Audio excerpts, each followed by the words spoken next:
9:34. Queremos conversar a esta hora de la mañana sobre un tema muy importante. Nosotros lo decimos siempre, con mucho énfasis, quizás es lo que nos corresponde como la radio de una universidad como la Universidad de Chile, pero independientemente de eso es porque es cierto, porque es fundamental que nuestro país se comprometa con el financiamiento de la investigación científica, con la investigación en las distintas áreas del conocimiento, porque esto no es para la ciencia, no es meramente para la investigación académica, sino que va transformando para bien y va mejorando cotidianamente la vida de las personas, de usted, de mí, en fin. Ya hay varios organismos que han hecho una contribución relevante, entre ellos el Centro Avanzado de Enfermedades Crónicas, el Instituto Milenio de Inmunología e Inmunoterapia, pero también un centro en el que la Universidad de Chile juega un rol muy importante, que es el Instituto de Sistemas Complejos en Ingeniería, 2 décadas aportando un rol súper relevante durante la pandemia, premiado internacionalmente, pero que en esta postulación a los fondos de la ANIT no ha recibido el financiamiento para poder continuar con esta importante labor. Queremos hablar de esto, pero además situarlo en el plano más general, saludando a esta hora de la mañana al director del Instituto de Servicios de Sistemas Complejos de Ingeniería, académico de nuestra Facultad de Ciencias Físicas y Matemáticas y senador universitario, el profesor Leonardo Asso. Profesor, muy buenos días, gracias por poder conversar esta mañana. Hola Patricio, muy buenos días. Como siempre, un gusto estar en casa. Sí, lo mismo decimos nosotros, profesor. Quisiera partir por esto, y ya que estoy hablando con un profesor, para que podamos de alguna manera ser pedagógicos con esta entrevista, ¿no? ¿Por qué nos da lo mismo que un instituto como este o como cualquiera lleve 2 años investigando materias o cruzando disciplinas a que lleve 20, como es el caso del instituto que usted dirige? Eh, el Estado decidió hace 30 años hacer inversiones importantes en generar lo que llamó capacidades asociativas. Ujú. Es decir, tratar de ir un poquito más allá de financiar proyectos para 1, 2, 3 personas, sino que financiar proyectos que permitieran a grupos grandes de investigadores, muchas veces de varias universidades, desarrollar proyectos largos de investigación, desarrollo e innovación. Eh, esa asociatividad eh, toma tiempo que genere frutos Ujú. y toma tiempo el aprendizaje de las formas de trabajar y toma tiempo el que esos grupos se engranen con el resto de la sociedad, con el sector público, con el sector privado, eh, forme sus redes internacionales para que existan todas estas sinergias para generar resultados. Eh, entonces, el crear estas capacidades de investigación, desarrollo e innovación, el crear los equipos, el crear las confianzas, es algo que toma tiempo y que requirió inversiones grandes. Eh, y la tragedia de cuando hay un centro que ha estado aportando, que ha estado investigando a alto nivel, que tiene reconocimiento nacional e internacional, queda sin financiamiento, es un golpe muy duro porque esas capacidades quedan en entredicho. Ujú. Profesor, una segunda pregunta y luego vamos al tema más específico de la ANIT. Quizás podemos poner el ejemplo del aporte que ustedes hicieron durante la pandemia para efectos de ilustrar lo que usted decía en la primera respuesta. Yo recordaba que incluso recibieron reconocimientos internacionales. Quiero acordarme, porque la memoria es frágil, que en esa época lo entrevistamos varias veces porque ustedes hicieron una gran contribución a la vinculación entre pandemia y su desarrollo, territorio y desplazamientos, ¿no? Bueno, pongamos este ejemplo, ¿no? De cómo no se llega de un día a otro a cruzar las variables de manera tal que en un momento tan acuciante para el país como ese, este instituto pudiera haber hecho un aporte relevante a las políticas públicas. Es un súper buen ejemplo. Cuando comienza la pandemia en 2020, yo había recibido la dirección del instituto de manos del profesor Weintraub hacía algo más de un año. Cuando cae la pandemia, nosotros nos damos cuenta en el instituto que hay una primera gran necesidad. Esta primera gran necesidad tiene que ver con entender de qué manera nuestra primera línea de defensa, que iba a ser las cuarentenas, nos iban a proteger o no. Eh, y lo que ocurre en ese momento es que tenemos equipos de transporte e investigación de operaciones que ya estaban trabajando hacía mucho tiempo con información de movilidad y estaban trabajando justamente por la existencia de este centro. Es más, teníamos trabajo avanzado para utilizar información de telefonía celular para tratar de inferir mucho más rápidamente movilidad que estar midiendo simplemente tráfico. Ese trabajo estaba avanzado, ese trabajo con Entel, y por lo tanto pudimos muy rápidamente, a abril del 2020, comenzar a generar esa información de movilidad. Y lo que es relevante es que si hubiéramos tenido que partir de cero, simplemente no llegábamos. Teníamos los recursos, estábamos listos, logramos generar, logramos responder, y así con esa iniciativa del análisis de movilidad y con otras iniciativas que cruzaron información de movilidad con información epidemiológica, fuimos logrando generar herramientas de analítica que fueron sumamente útiles para la autoridad en el control de la pandemia y que en conjunto, en una estimación conservadora, salvaron 3.000 vidas. Y efectivamente todas estas acciones del instituto le valieron el premio Franz Edelman en 2022 que premian tanto la contribución científica como la contribución aplicada. Sí, pues.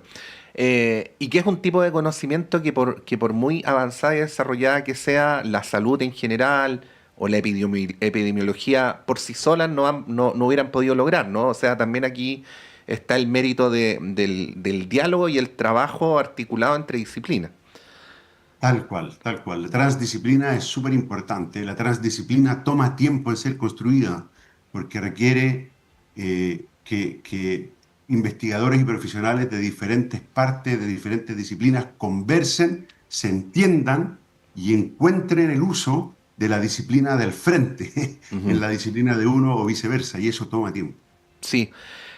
Bueno, hecha esta introducción que me parecía indispensable, profesor, para entrar al lamentable tema que nos convoca, uno debería presumir que, siendo las cosas como usted las ha descrito en las dos primeras preguntas, los mecanismos de financiamiento para la investigación, como por ejemplo los que se hacen a través de la ANIT, tengan en consideración estas dos variables, ¿no? Primero, el tiempo que se demora en construir conocimiento y en segundo lugar, cómo se proyecta el conocimiento en el largo plazo, ¿no?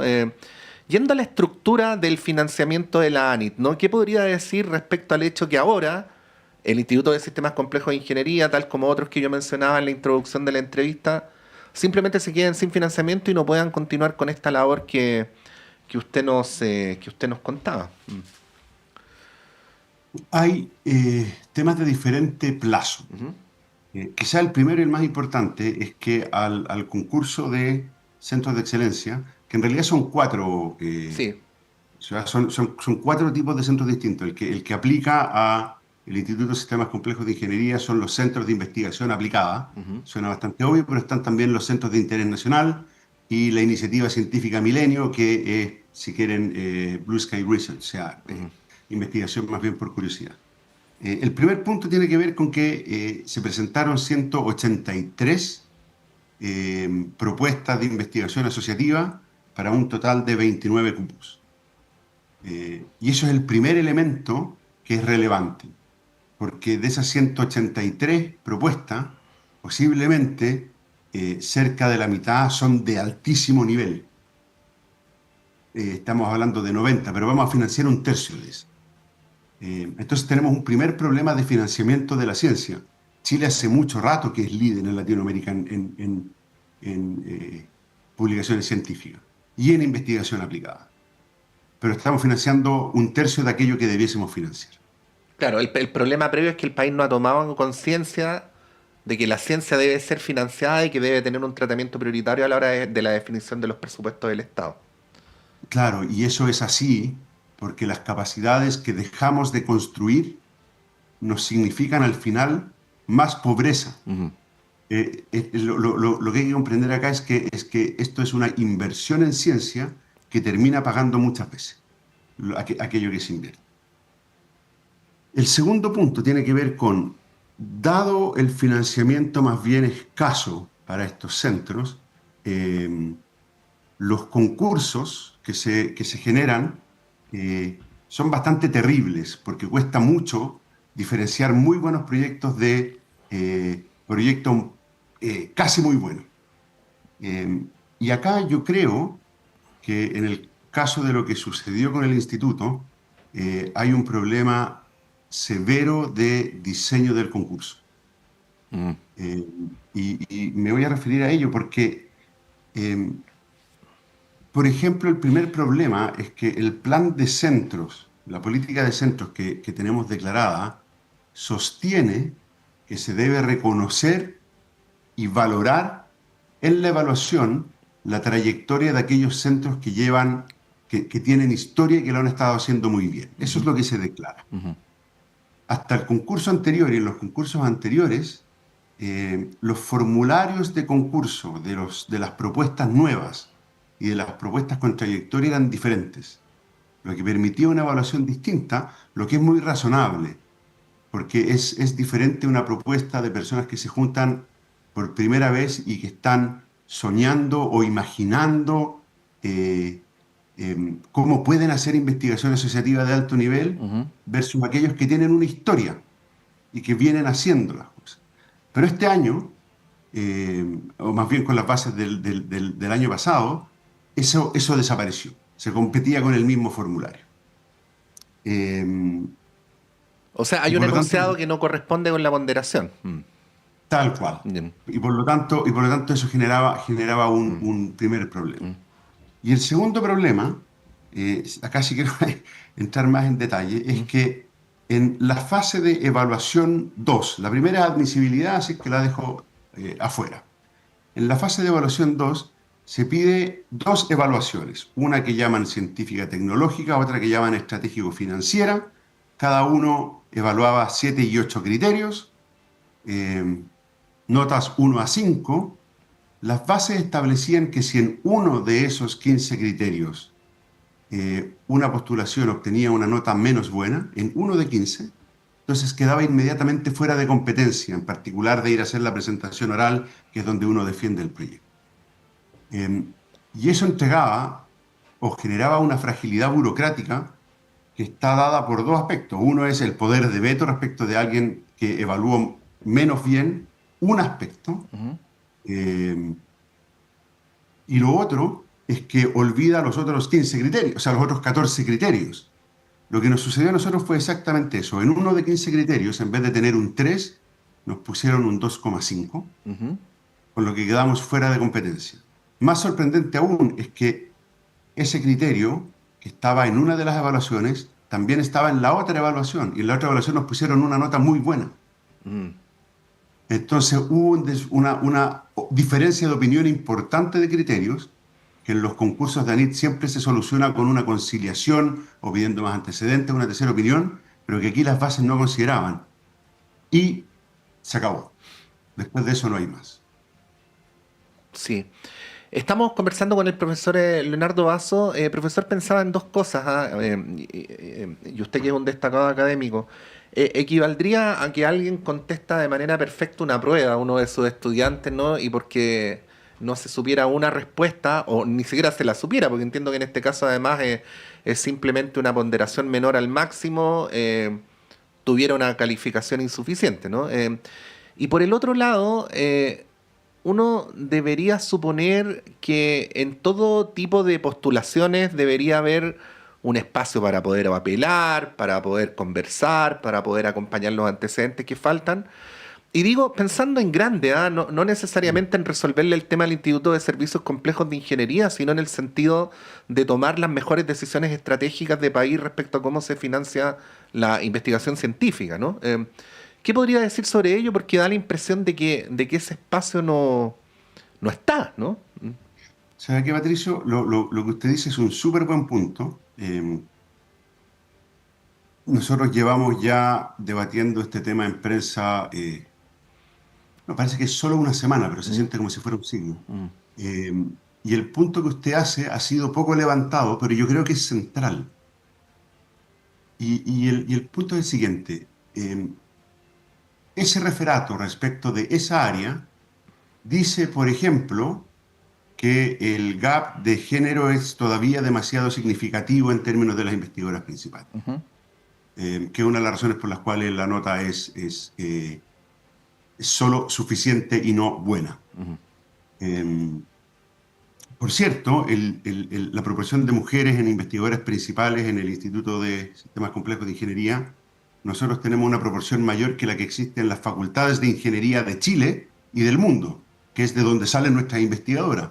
Y por lo tanto ese gap significativo no existe con respecto a la disciplina, que es lo que exigía la evaluación.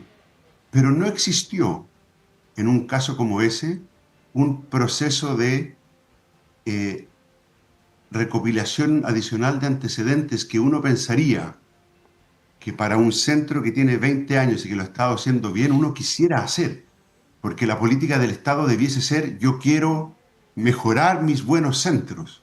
Claro. Y en ese sentido, lo que falta, y acá quiero citar al senador Arnold, es que los centros que tienen una trayectoria, que están consolidados, tal vez más que concursados, que requiere sacar por bases rápidamente para poder disminuir la cantidad de centros, debiesen ser más bien evaluados que concursados. Ujú. Y cuando se encuentra o aparecen estas preguntas, levantar. ¿Qué sucede aquí? No, ¿sabe qué? En realidad hay que compararlo contra la disciplina. Ah, tiene usted razón. O ¿qué sucede aquí? Estamos débiles. Bueno, ¿y cómo planea arreglarlo? Claro, usted podría mejorar estos indicadores en los próximos 5 o 10 Eso, años y no decir no, ¿no creo? eso. O si no puede, decir, bueno, ¿sabe qué? Hasta aquí no vamos a llegar porque la verdad es que no ha funcionado. Entonces, está como ese proceso que es un poco más pausado y un poco más pensado que un proceso que es bastante, ¿cómo decirlo?, solo administrativo. Eh, y que tiene esta fragilidad que causa este tipo y yo sé que aquí estoy, aunque sea biológicamente imposible, respirando por la herida, que Mm. causa este tipo de desastre, porque el impacto va a ser grande. Mm. Profesor Leonardo Basso, para finalizar esta entrevista, dos preguntas en una más literal, directa, si respecto a esto que estamos conversando, que insisto, afecta al Instituto de Servicios Complejos, de Sistemas Complejos de Ingeniería, pero también a otros centros de investigación relevantes. Sí. ¿Hay algo más que se puede hacer? Porque, por ejemplo, ustedes han estado ahí en el Parlamento, en el Senado, planteando los temas. Pero luego una pregunta más general. ¿Qué es lo que yo, sin ser especialista en el tema, deduzco al final de esta entrevista que hemos tenido sobre cómo la generación de los procesos de generación de conocimientos son complejos, pero en contraste con ello, los mecanismos de evaluación parecen ser estandarizados y que no dan cuenta de esa complejidad, ¿no? ¿Qué podría decir en estos dos planos? Eh, si hay algo más que hacer cuando nosotros nos enteramos que quedamos fuera en la fase 1, Ujú. eh, y por lo tanto que no íbamos a poder seguir compitiendo. Y aquí yo quiero hacer el punto súper claro, Patricio, que a pesar de lo que se ha dicho, el instituto no quedó fuera por poco competitivo. Ujú. El panel estratégico nos dejó como la mejor segunda postulación, pero como teníamos una mala nota en un criterio, quedamos fuera. Éramos competitivos. Eh, Cuando nos enteramos de eso, presentamos un recurso de reposición, que era nuestro camino. Ese recurso de reposición fue contestado después de que hubiese ocurrido la fase de presentaciones orales, y no se refería al contenido de lo que presentamos, sino que decía dos cosas. Primero, eh, las evaluaciones anteriores del instituto no forman parte de aquello que se le entrega a los referees para generar igualdad de condiciones con las postulaciones nuevas. Es decir, la trayectoria del instituto a propósito queda escondida. Eh, y lo segundo que nos dijeron, perdón, es que no había ningún error administrativo en lo que se había hecho. Sería todo. Ujú. Una vez que se rechaza ese recurso de reposición, no queda ningún espacio más de apelación. Yo, por ejemplo, el día que nos rechazaron la reposición, fui a las oficinas de ICI y despedí a 14 personas, Ujú. porque no había alternativa. Eso incluye a todo el equipo de difusión científico del Instituto de la Comunidad de Ingenio, que existía en 2008 y que tenía, por ejemplo, llevaba adelante un hermoso programa que se llamaba Mujeres en Ingeniería. Respecto de su pregunta, bueno, ¿y qué es lo que queda por hacer? La verdad es que no mucho. Ahora la solución está en el lado político. La pregunta es si el Estado de Chile quiere encontrar alternativas para hacer que estos centros sigan existiendo en la forma en la que se los conoce, o si van a tener que batírselas por sí mismos y ver qué es lo que pueden hacer.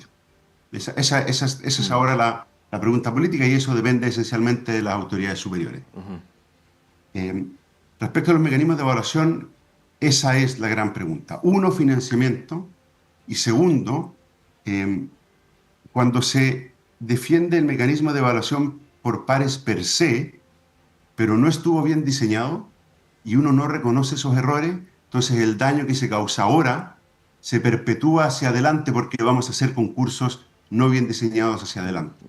Y lo que nosotros propusimos en el Parlamento fue que se creara una comisión científica de alto nivel para pensar muy bien en el diseño de estos concursos, porque en el diseño y su ejecución yace el futuro de estas altas capacidades creadas.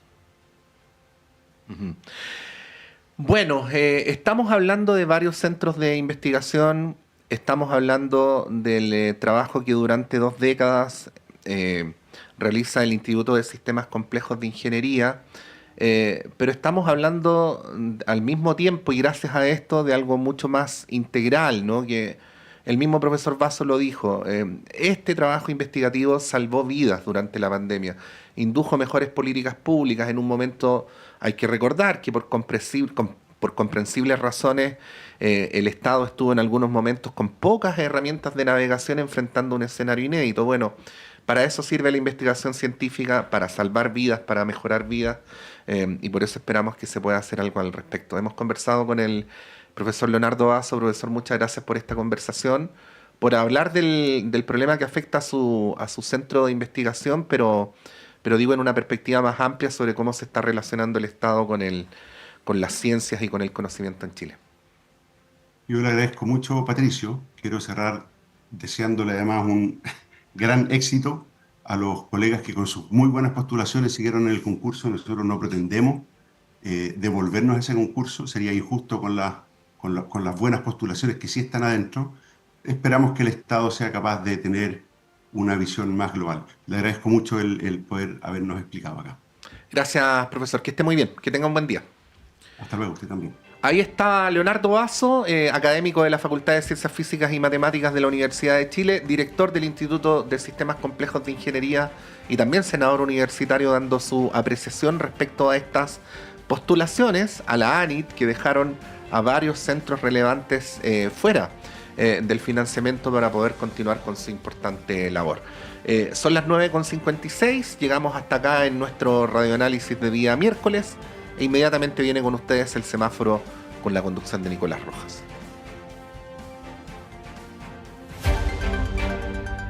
El departamento